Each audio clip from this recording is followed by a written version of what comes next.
जय हिंद दोस्तों। आज 23 मई 2022 है। दैनिक जागरण के राष्ट्रीय संस्करण का कंप्लीट न्यूज एनालिसिस करेंगे जो यूपीएससी, स्टेट पीसीएस या किसी भी वनडे एग्जाम के प्रीलिम्स, मेंस और इंटरव्यू तीनों ही पर्सपेक्टिव से इम्पॉर्टेंट होगा। आगे बढ़ने से पहले हमारे चैनल पर नए हैं तो सब्सक्राइब कर दें, अपने दोस्तों के साथ, कलीग के साथ इसे शेयर कर दें। कोई क्वेश्चन पूछना चाहते हैं, कोई सुझाव देना चाहते हैं, कमेंट सेक्शन में दे सकते हैं और वीडियो को निश्चित तौर पर लाइक कर दें। दोस्तों, अभी सबसे इम्पॉर्टेंट न्यूज़ आपके लिए है क्वाड समिट। जैसा कि आप सभी को ज्ञात है कि क्वाड 4 देशों का समूह है, भारत, ऑस्ट्रेलिया, जापान और अमेरिका। तो क्वाड की पर्सन टू पर्सन मीटिंग होने वाली है, यानी सभी देश के राष्ट्राध्यक्ष वहाँ पे मौजूद रहेंगे और ये मीटिंग जापान में होने वाली है, जहाँ पे कल रात में हमारे माननीय प्रधानमंत्री जी जापान के लिए रवाना हो गए। तो क्वाड पे मैंने 2 सेपरेट वीडियो बनाया था। आप लोगों ने हमारा वीडियो नहीं देखा है तो जाकर के देखिएगा।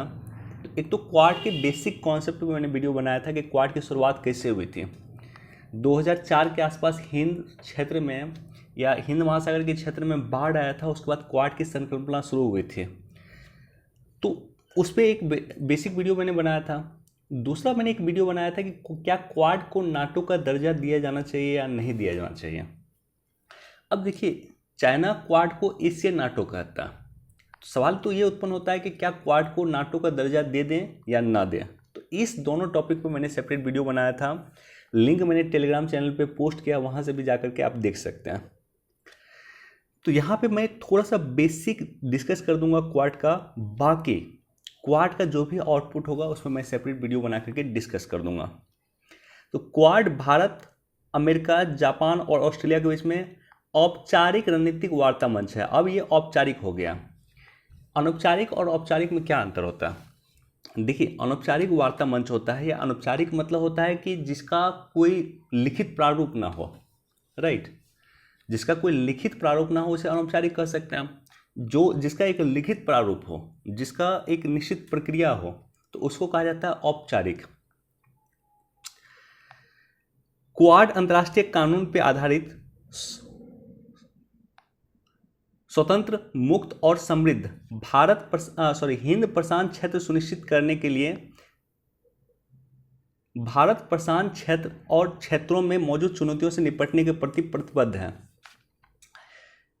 देखिए, एक वर्ड आता है Indo Pacific region. Indo Pacific region, ये वर्ड आता है। इसको भारत प्रशांत क्षेत्र भी कहिए आप या हिंद प्रशांत क्षेत्र भी आप कह सकते हैं।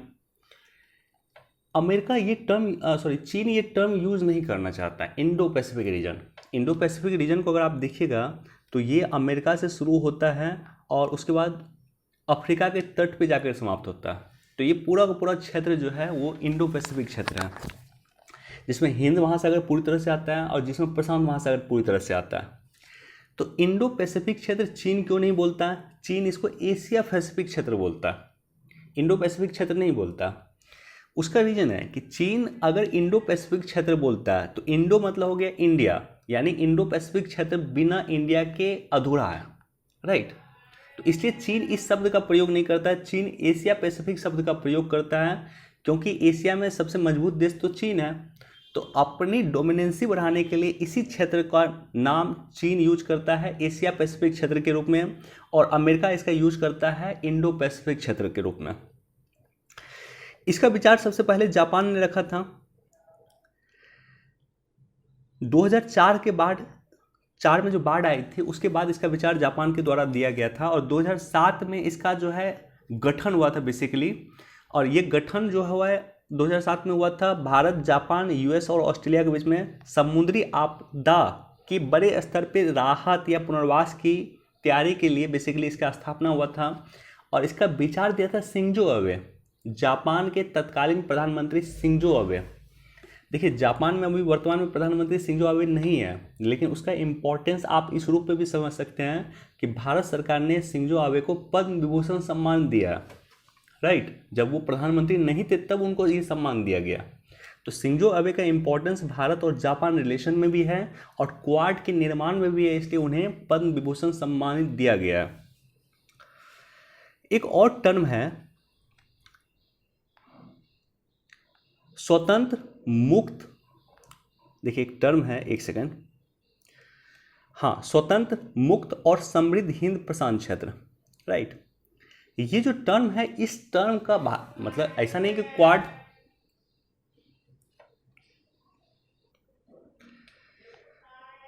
तो ऐसा नहीं है कि ये संगठन जो है चीन का स्पष्ट नाम लेता है।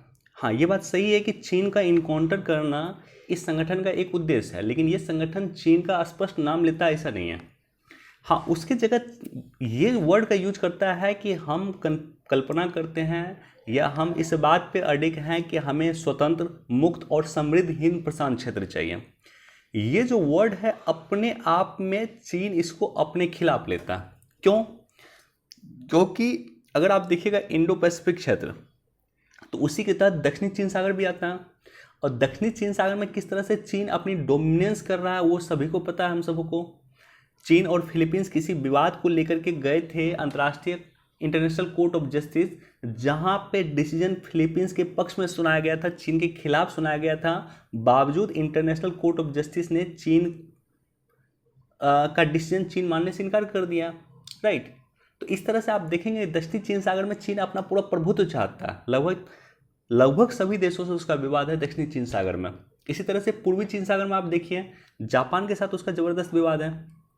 तो इसलिए ये टर्म जो है, अगर खुला मुक्त और समृद्ध हिंद प्रशांत क्षेत्र कहेंगे, यानी ओपन हिंद प्रशांत क्षेत्र कहेंगे, तो ये कहीं ना कहीं चीन के खिलाफ जाता है। वैसे भी कल मैं एक रिपोर्ट दिख रहा था कि अभी जो है लगभग इंडो पैसिफिक क्षेत्र में 90% जो मछली होता है, मछली पकड़ने का काम, अवैध मछली पकड़ने का काम चीन के द्वारा किया जाता है। तो अगर हम ये वर्ड यूज करेंगे, इसका मतलब ये भी है कि हम अवैध मछली पकड़ने पर रोक लगाना चाहते हैं, और हो सकता है क्वाड में उस पर भी चर्चा हो कि अवैध मछली जो पकड़ता है उसको लेकर के रेगुलेट करने के लिए एक स्पेशल सैटेलाइट लॉन्च किया जाए। तो ये सब इंपॉर्टेंट वर्ड है, राइट।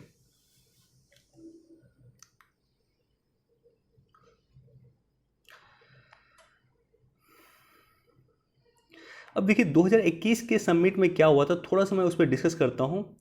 बाकी डिटेल से मैं चाहूँगा नहीं, चूँकि मैं 15-20 मिनट का वीडियो बनाया था, वो आप लोग देख लीजिएगा। क्वाड का डेवलपमेंट का बेसिकली 2 चरण है। एक चरण है 2007 से लेकर के 2017, और दूसरा चरण है 2017 से लेकर के अभी तक। ये जो चरण है, इस चरण में आप देखिएगा कि क्वाड का डेवलपमेंट ढंग से नहीं हुआ था, कभी मीटिंग होता था, कभी नहीं होता था। लेकिन 2017 के बाद आखिर क्या चीज़ हुआ कि क्वाड एक्टिव हो गया, क्वाड लगातार काम कर रहा। 2017 से पहले क्यों क्वाड रेगुलर नहीं था, क्यों क्वाड मतलब काम नहीं करता था, क्यों क्वाड निष्क्रिय बना हुआ था? तो ये भी इम्पॉर्टेंट पर्सपेक्टिव है जो मैंने चर्चा किया है अपने सेपरेट वीडियो में। 2021 में क्वाड का पहला पर्सन समिट हुआ था, मतलब सभी देश के राष्ट्राध्यक्ष वहाँ पे मौजूद थे। उसमें एक इम्पॉर्टेंट बात कहा गया, देखिए ये इम्पॉर्टेंट टर्म है, कुछ टर्म काफ़ी इम्पॉर्टेंट होता है कि क्वाड आपस में सप्लाई चेन विकसित करेंगे। और मैं ये बोलता हूँ कि ये हमेशा ये इम्पॉर्टेंट है। ये इम्पॉर्टेंट इसलिए है कि कुछ भी हम बोलते, अमेरिका की भी डिपेंडेंसी चीन पे है, कहीं ना कहीं भारत की डिपेंडेंसी भी चीन पे है। इसी तरह से अगर आप देखेंगे ऑस्ट्रेलिया की डिपेंडेंसी भी चीन पे है, जापान की भी चीन पे है। तो इसलिए आवश्यकता है कि जो भी अमेरिकन कंपनी काम कर रही है चीन में, वो वहाँ पे बंद करके भारत में अपना ऑफिस खोले। दूसरा ये है कि ऐसा नहीं कि चीन से हम लगभग अच्छी मात्रा में चीन से उत्पाद आयात करते हैं, 70-80 बिलियन डॉलर का हम आयात करते हैं चीन से। तो अचानक हम उसको बंद नहीं कर सकते हैं। बंद कैसे करेंगे? जैसे मान लीजिए चीन से हम 100 उत्पाद का आयात करते हैं, ठीक है। इस 100 उत्पाद में हम टारगेट लेते हैं कि इसमें 20 उत्पाद को हम बनाना शुरू कर देंगे 2022 के लास्ट तक। 2022 के लास्ट तक अगर 20 उत्पाद को बनाना शुरू कर देंगे, मान लीजिए हम ही नहीं, क्वाड के सभी देश की मैं बात कर रहा हूँ, तो इसके बाद क्या होगा कि 80 उत्पाद ही हम 2022 यानी 2023 से 80 उत्पाद ही चीन से मंगाना शुरू करेंगे। उसके बाद फिर हम टारगेट लेंगे कि 25 से 30 उत्पाद इस वर्ष हम बनाना शुरू कर देंगे। तो जो चीज़ हम बनाना शुरू कर देंगे उसका चीन से हम आयात करना बंद कर देंगे। तो इसी तरह से सप्लाई चेन क्वाड के चारों देश डेवलप करें, यानी चारों देश एक दूसरे की आवश्यकता को पूरी करें। जो आवश्यकता की पूरी के लिए वो चीन का उपयोग करता है, ये इम्पॉर्टेंट टर्म है। देखिए इसके लिए भारत सरकार, अगर आप देखिएगा, पीएलआई योजना भी भारत सरकार ने शुरू किया है, लैंड बैंक भी शुरू किया है, सिंगल विंडो सिस्टम भी शुरू किया है। पीएलआई योजना के तहत $153 बिलियन के निवेश के लक्ष्य आकर्षित करना है, इसका उद्देश्य है। अच्छा खासा इन्वेस्टमेंट किया है पीएलआई योजना के तहत भारत सरकार ने। और चौथी औद्योगिक क्रांति में भारत अपनी महत्वपूर्ण भूमिका चाहता है। तो ये सब बेसिक पॉइंट है। बाकी क्वाड का समिट होने दीजिए, उस समिट पे मैं एक सेपरेट वीडियो बना करके डिस्कस कर दूंगा। और क्वाड पे डिटेल देखने के लिए हमारे उस वीडियो को आप लोग जरूर देखिएगा।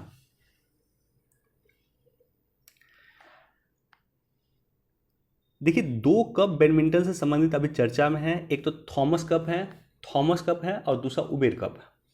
बैडमिंटन का जो थॉमस कप होता है, बैडमिंटन का विश्व कप कहा जाता है, जो पुरुष खेलते हैं। बैडमिंटन का उबेर कप को बैडमिंटन का विश्व कप कहा जाता है, जो महिला खेलती हैं। उबेर महिला, थॉमस पुरुष। भारत ने थॉमस कप में 14 बार के विश्व चैंपियन इंडोनेशिया को 3-0 से हराया। मतलब एक राउंड भी उसको जीतने का मौका हमने नहीं दिया। तो काफ़ी शानदार था। और ये जो है लक्ष्य सेन है, जो उस जीत में महत्वपूर्ण भूमिका निभाए थे, उनसे प्रधानमंत्री मोदी जी मिल रहे हैं। तो खिलाड़ी का नाम जरूर याद रखिएगा। थॉमस कप और उबेर कप में जो भी खिलाड़ी शामिल हुआ था, इंपॉर्टेंट खिलाड़ी था, उसका नाम याद रखिएगा। पीटी में निश्चित तौर पे क्वेश्चन पूछा जाएगा। रक्षा प्रौद्योगिकी में आत्मनिर्भरता पे दिए ध्यान। देखिए यही चीज़ मैं आपको डिस्कस किया था पहले भी फर्स्ट पेज पे, कि सप्लाई चेन को जो विकसित करना है, जो पॉलिसी सप्लाई चेन को विकसित करने में अपनाया गया था, वहीं कहीं की रक्षा प्रौद्योगिकी में भी अपनाया गया। रक्षा प्रौद्योगिकी भी अगर आप देखिएगा ध्यान से, उसका जो भी डॉक्यूमेंट है, उस डॉक्यूमेंट में भी आपको यही बात दिखेगा। भारत सरकार ने जैसे मान लीजिए कि 200 अगर रक्षा उत्पाद विदेश से हम मंगाते हैं, तो एक फिक्स टेन्योर के लिए बनाया है कि भाई 20 उत्पाद हम इस समय तक बनाना शुरू कर देंगे, 30 उत्पाद इस समय तक बनाना शुरू कर देंगे, 50 उत्पाद इस समय तक बनाना शुरू कर देंगे, और 2025 तक हम पूरी तरह से आत्मनिर्भर हो जाएंगे। तो इस तरह का टारगेट भारत सरकार ने फिक्स किया। ऐसा नहीं है कि किसी देश से हम अगर उत्पाद मंगाते हैं या रक्षा सामग्री मंगाते हैं तो अचानक हम उसको बंद कर देंगे। ये पॉसिबल भी नहीं है और होना भी नहीं चाहिए। पहले उसका निर्माण हम खुद करेंगे, और एक बार निर्माण हमने खुद करना शुरू कर दिया, फिर उसको बंद कर देंगे। सिंपल।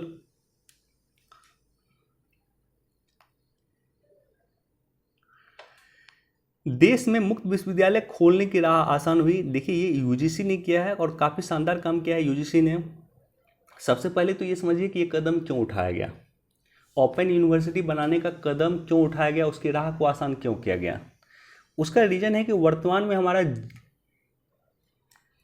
GER जो है, ग्रॉस इनरोलमेंट रेशियो जो है, वो 27% है वर्तमान में 2022 में, और हमें इसे 2035 में करना है कितना, तो 50% करना। अब आपका प्रश्न होगा कि GER क्या होता है, ग्रॉस इनरोलमेंट रेशियो क्या होता है। तो gross enrolment ratio higher education में जाने वाले बच्चों की संख्या का अनुपात होता है।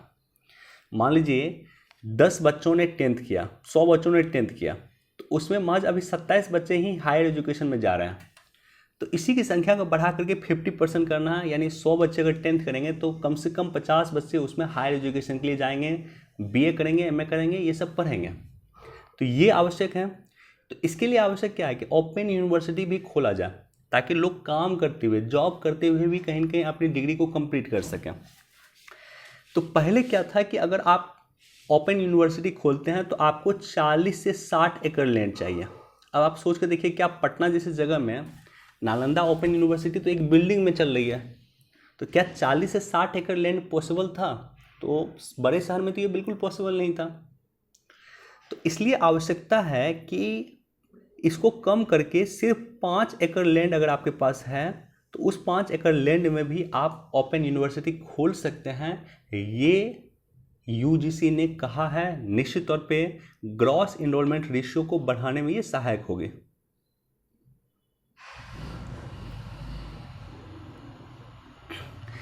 देखिए इसको याद रखिएगा, ये भी पीटी पर्सपेक्टिव से इंपॉर्टेंट हो जाता है।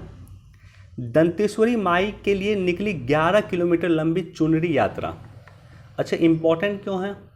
इंपॉर्टेंट इसलिए है कि 11 किलोमीटर की जो चुनरी यात्रा निकली है, उसको गिनीज बुक ऑफ वर्ल्ड में अभी तो दर्ज नहीं किया गया, लेकिन गिनीज बुक ऑफ वर्ल्ड के विशेष प्रतिनिधि उसमें थे। यह विश्व की सबसे बड़ी चुनरी हो सकती है। तो ये याद रखिएगा, छत्तीसगढ़ के दंतेश्वरी माई में विश्व की सबसे बड़ी चुनरी को चढ़ाया गया है। ये गिनीज बुक ऑफ वर्ल्ड में देखो दर्ज होगा।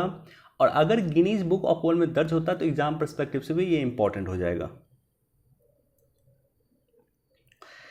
एक बार इसको भी देख सकते हैं, इंपॉर्टेंट तो नहीं है चूंकि देखिए ये टॉपिक इंपॉर्टेंट है, ये जो मुद्दा है आज का काफ़ी इंपॉर्टेंट है।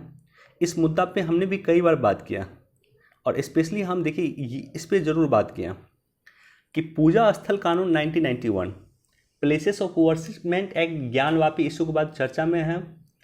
आखिर क्यों चर्चा में? क्योंकि प्लेसेस ऑफ वर्शिपमेंट एक्ट यानी पूजा स्थल कानून जो है एक तरह का विशेष अधिकार देता है, राइट। तो इसमें कुछ बातें कही गई हैं।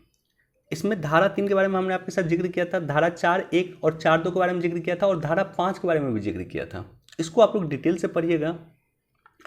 एक बार मैं फिर से रिपीट करता हूँ। देखिए धारा 3 में कहा गया है, धारा 3 में कहा गया है कि अगर कोई भी धार्मिक संप्रदाय का कोई पूजा स्थल है तो उसको अन्य धार्मिक संप्रदाय के पूजा स्थल के रूप में विस्थापित नहीं किया जाएगा, राइट। अगर मान लीजिए कोई जगह जहाँ पे सिख पूजा करता है तो उसको हिंदू टेम्पल के रूप में तब्दील नहीं किया जाएगा।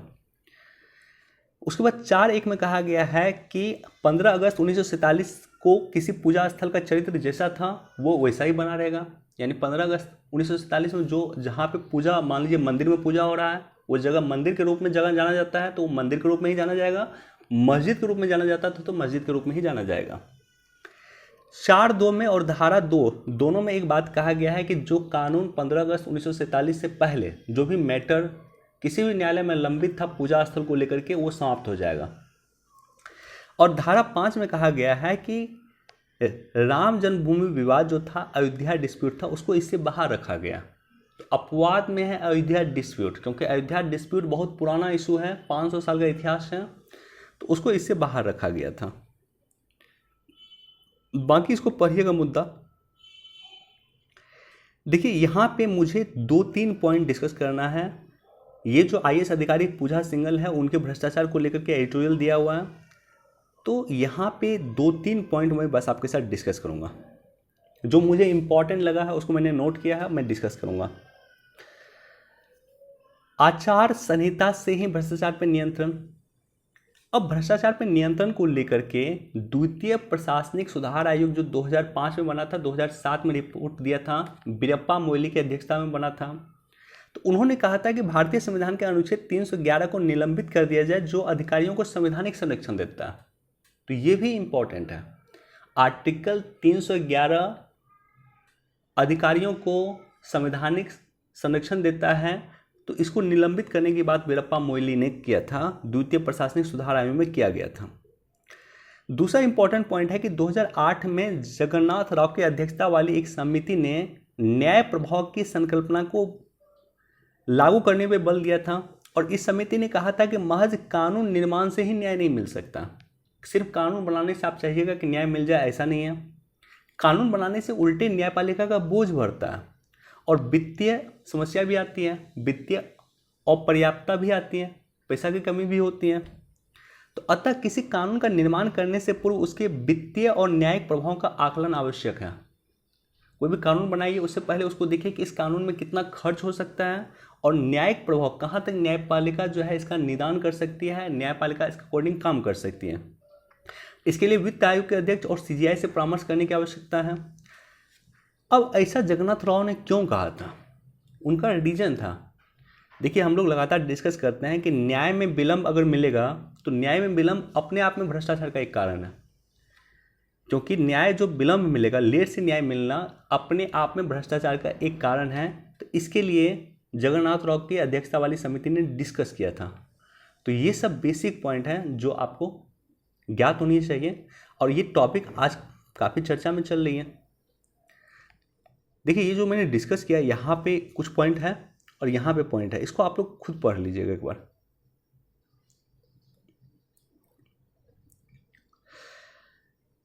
खाद्यान्न की बम्पर पैदावार करेगी संजीवनी।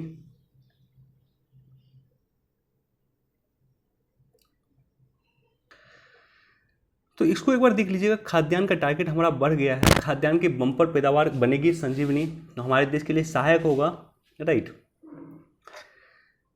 इसको भी एक बार आप लोग देख सकते हैं, दावोस में बेसिकली जो है वर्ल्ड इकोनॉमिक फोरम का समिट होता है, दावोस स्विट्जरलैंड का एक जगह है, वहीं पे प्रत्येक वर्ष इसका समिट होता है। पिछले वर्ष नहीं हो पाया था, तो इसलिए इस बार 2 वर्ष के बाद यहाँ पे समिट हो रहा है। तो ये भी इंपॉर्टेंट है, वर्ल्ड इकोनॉमिक फोरम का समिट प्रत्येक वर्ष यहीं होता है।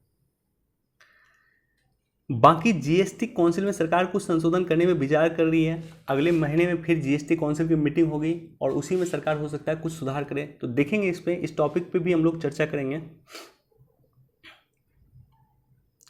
देखिए क्वाड के बारे में जो हमने डिस्कस किया है, यहाँ पे कुछ पॉइंट दिया हुआ है, इस पॉइंट को आप लोग देखिएगा जरूर, यहाँ पे क्वाड से संबंधित कुछ पॉइंट दिया हुआ।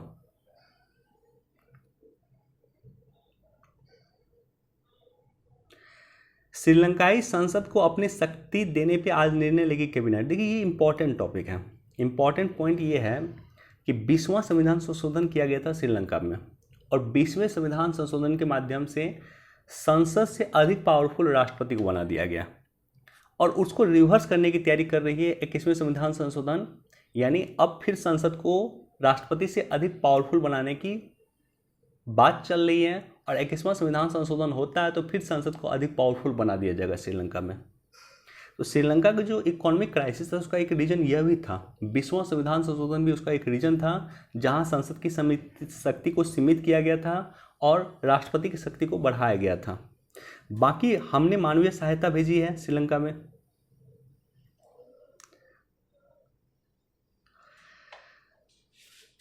एक यहाँ पे टॉपिक दिया हुआ, ये पीटी में काफ़ी इंपॉर्टेंट था, पीटी पर्सपेक्टिव से इसको एक बार आप लोग देखिए, क्योंकि उत्तराखंड में अगर आप देखेंगे तो कई सारी चीज़ों का निर्माण हुआ, हर्बल पार्क का निर्माण हुआ, आर्किड गार्डन का निर्माण हुआ, लाइकेन पार्क बना है, पाम पार्क बना है, एरोटिक गार्डन बना है, क्रिप्टो गार्डन बना है, फन केंद्र बना है। इस तरह से कई जैव विविधता के लिए काम जो है उत्तराखंड में किया गया है, और इससे रिलेटेड क्वेश्चन पीटी में भी पूछा गया, तो ये इंपॉर्टेंट है, इसको एक बार आप लोग देख लीजिएगा। चलिए वीडियो देखने के लिए धन्यवाद, thank you so much, please do like share and subscribe, thank you.